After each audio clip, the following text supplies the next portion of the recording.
दूसरा सबक देंदा है। रांझिया थोड़ा जिहा होर करीब हो। पहला ते सबक तेनों दिता है, बारिशां ए जिंदगी कूड़ दिए, पर एक दम दा नहीं दरवास जट्टा। जट्टा थोड़ा जिहा नेड़े हो, तेनों फकीरी दा अगला सबक देवां।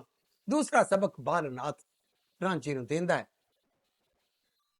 ओ छड्ड दगा दगोलियां,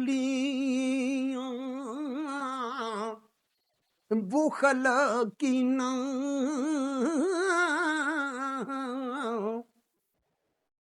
होके हिरस हवा थी, पागी जट्टा न तू अगर में ओ ना तू रह पानी, ना तू रह हवा न खाग जट्टा। आयो वेख तू हाल सिर बंदियां दी, नाले खैश कभी लड़ा साग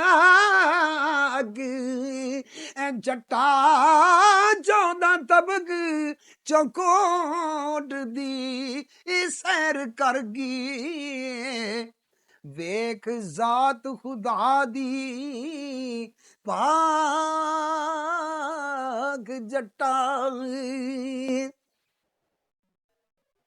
अंदर दीन दुनिया ओदा नाम सच्चा,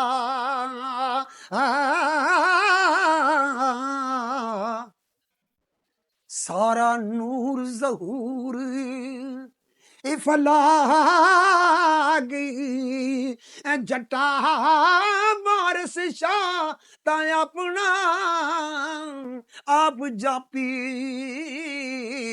ते जदों करे शरीर हलाग जट्टा।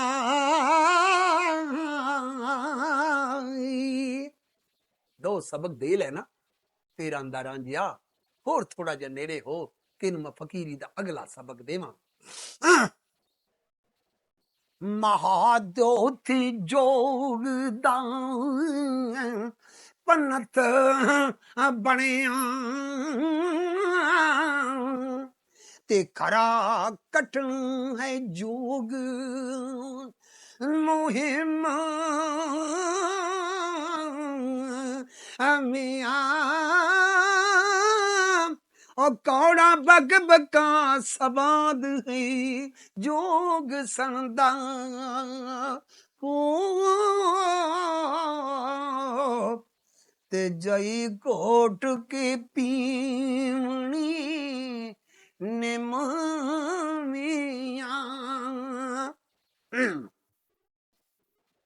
जाग सन समौद दी मंडली, के आ झूठ न रिमती छेमा मियां दुहान लगा गे पसम होना, पेश जाए ना करब मुहिम मियां, लखां विच कोई एक चामदाई, भारी जोग दिए डांग रकम मियां वारिस शाह एते परख सोई बैठे, हो शौक नाल रोंदी तरम तरम मियां। जिस वक्त त्रै सबक दिते ते रांझे वेख्या कि ये ते बड़ा औखा जिहा मंजर है, ते तरला मार के वेखा कि बालनाथ जे मन जाए ते रांझा बालनाथ अगे तरला मारदा है। ਤੇ ਸ਼ਹਿਨशाह ਵਾਰਿਸ ਉਹਦਾ ਗਲਾ ਹਾਲ ਬਿਆਨ ਕਰਦੇ ਨੇ ਕਿਵੇਂ ਤਰਲਾ ਮਾਰਿਆ। ਉਹ ਵੱਖਰਾ